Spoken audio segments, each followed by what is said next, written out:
नमस्कार, अमरउजाला.com देख रहे हैं आप। आपके साथ मैं हूं सुमित चौधरी। रामनगरी अयोध्या में राम मंदिर चढ़ावा चोरी मामले की जांच लगातार तेज होती जा रही है। नीयत सच्ची हो तो पूरी कायनात आपके हक में खड़ी हो जाती है। ਮਾਨ ਸਰਕਾਰ ਨੇ ਨਹਿਰੀ ਪਾਣੀ ਦੀ ਸਮੱਸਿਆ ਨੂੰ ਨਜਿੱਠਣ ਵਾਸਤੇ ਬਹੁਤ ਵਧੀਆ ਕੰਮ ਕੀਤੇ ਆ। ਸਾਡੇ ਖੇਤਾਂ ਨੂੰ ਪਾਣੀ ਪੂਰਾ ਲੱਗਣ ਲੱਗ ਪਿਆ ਜੀ। मांझा, मालवा, दुआबा और पुआध के इलाके दुआएं दे रहे हैं। ਮਾਨ ਸਰਕਾਰ ਦਾ ਬਹੁਤ-ਬਹੁਤ ਧੰਨਵਾਦ ਕਰਦੇ ਹਾਂ। ਇਸ ਜੂਨ ਜੁਲਾਈ ਜਦੋਂ ਝੋਨੇ ਦੀ ਫਸਲ ਹੋਊਗੀ ਇਹ 85% ਤੇ ਪਹੁੰਚ ਜਾਾਂਗੇ। और इसी बीच फैजाबाद बार एसोसिएशन ने बड़ा फैसला लेते हुए साफ कर दिया है कि राम मंदिर में दान चोरी के आरोपियों की पैरवी कोई भी अधिवक्ता नहीं करेगा। इतना ही नहीं, एसोसिएशन ने चेतावनी भी दी कि अगर कोई वकील आरोपियों की तरफ से अदालत में खड़ा हुआ तो उसके खिलाफ भी कड़ी कार्रवाई की जाएगी। दरअसल राम मंदिर में चढ़ावा चोरी के आरोपियों की अदालत में पेशी वीडियो कॉन्फ्रेंसिंग के जरिए होनी है और इसी पेशी को लेकर फैजाबाद बार एसोसिएशन ने साफ कर दिया कि इस मामले में किसी भी आरोपी की तरफ से कोई अधिवक्ता पैरवी नहीं करेगा। एसोसिएशन का यह भी कहना है कि यह मामला करोड़ों श्रद्धालुओं की आस्था से जुड़ा है और ऐसे मामले में उनका रुख बिल्कुल साफ है।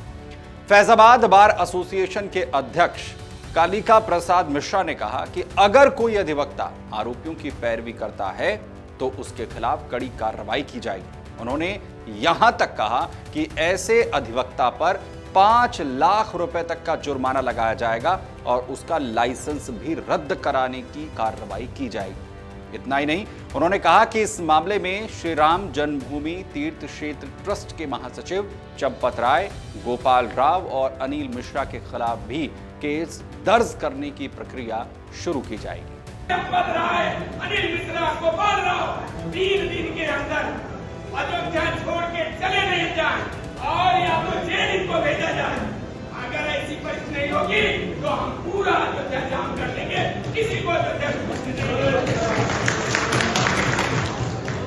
जाहिर है, अध्यक्ष कालिका प्रसाद मिश्रा ने कहा है कि इस पूरे मामले की सीबीआई जांच कराई जानी चाहिए और अगर जरूरत पड़ी तो एसोसिएशन अपने खर्च पर हाई कोर्ट और सुप्रीम कोर्ट का दरवाजा भी खटखटाएगा।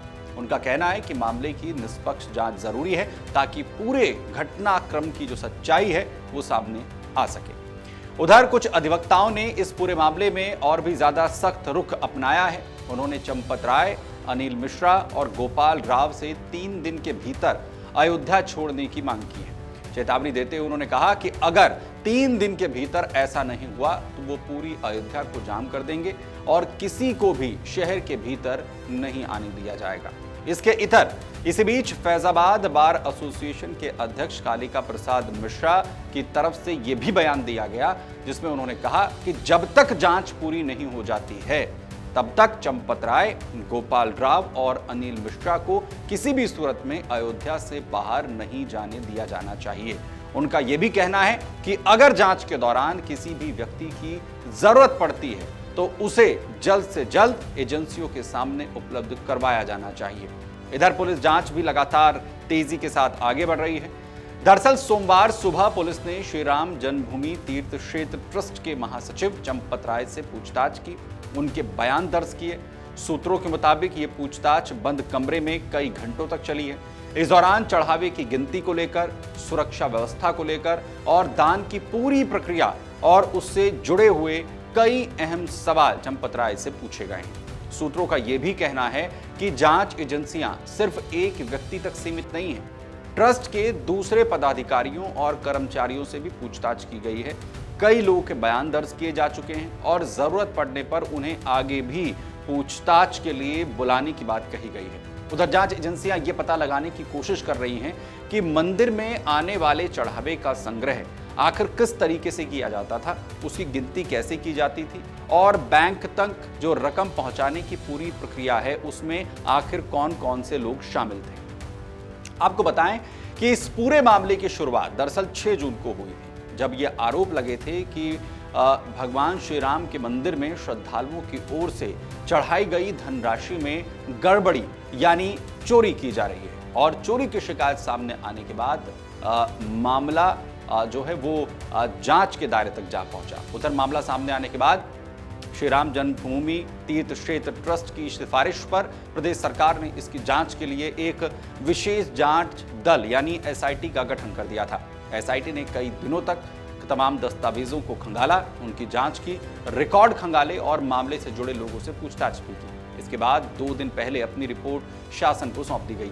इसी रिपोर्ट के आधार पर आगे की कार्रवाई शुरू हुई और पुलिस ने मामला दर्ज किया।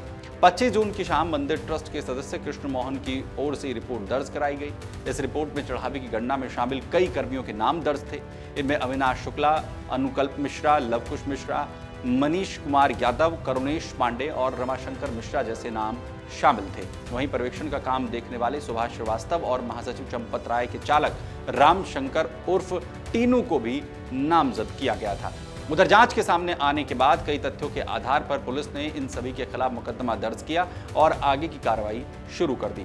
वहीं एसआईटी की रिपोर्ट में प्रथम दृष्टया ये बात सामने आने का दावा किया गया है कि चढ़ावे की गणना की प्रक्रिया में लगे कुछ कर्मियों ने श्रद्धालुओं की ओर से चढ़ाई गई धनराशि में चोरी की। रिपोर्ट में यह भी कहा गया कि पर्यवेक्षण की जिम्मेदारी संभाल रहे कुछ लोगों की भूमिका भी संदेह के दायरे में है और इन्हीं तथ्यों के आधार पर पुलिस की तरफ से अब आगे की कार्रवाई की जा रही है। वहीं जांच एजेंसियों का जो पूरा फोकस है वो इस बात पर है कि आखिर चढ़ावे की रकम की जो चोरी है वो आखिर किस तरीके से की जाती थी। क्या यह काम किसी एक व्यक्ति की तरफ से किया जाता था या फिर इसमें कई लोग शामिल थे। चढ़ावे की गिनती से लेकर बैंक में रकम जमा होने तक की पूरी प्रक्रिया को बारीकी से खंगाला जा रहा है। हर दस्तावेज, हर रिकॉर्ड और हर जिम्मेदार व्यक्ति की भूमिका की जांच भी अब इस पूरे घटनाक्रम के सामने आने के बाद चल रही है। वहीं इस पूरे घटनाक्रम के बाद चंपत राय और अनिल मिश्रा की तरफ से अपने पदों से भी इस्तीफा उन्हें देना पड़ा, जिसके बाद उनसे लगातार अभी भी पूछताछ जारी है। फिलहाल वीडियो कॉन्फ्रेंसिंग के जरिए आरोपियों की पेशी के मामले के बाद और भी ज्यादा ये मामला गहराता जा रहा है, क्योंकि दूसरी तरफ पुलिस की जांच में लगातार कई खुलासे हो रहे हैं, तो वहीं अधिकारी हर उस पहलू की पड़ताल भी कर रहे हैं जिससे इस पूरे मामले की सच्चाई सामने लाई जा सके। इसी बीच फैजाबाद बार एसोसिएशन के तरफ से ये साफ कर दिया गया है कि कोई भी अधिवक्ता आरोपियों का केस नहीं लड़ेगा। एक तरफ एसोसिएशन आरोपियों की पैरवी नहीं करने की बात कह रहा है, तो दूसरी तरफ सीबीआई जांच की मांग भी की जा रही है। वहीं इस पूरे मामले को लेकर बार एसोसिएशन कह रहा है कि चंपत राय, अनिल मिश्रा जल्द से जल्द फैजाबाद छोड़ दें और कोई भी अधिवक्ता उनका केस नहीं लड़ेगा।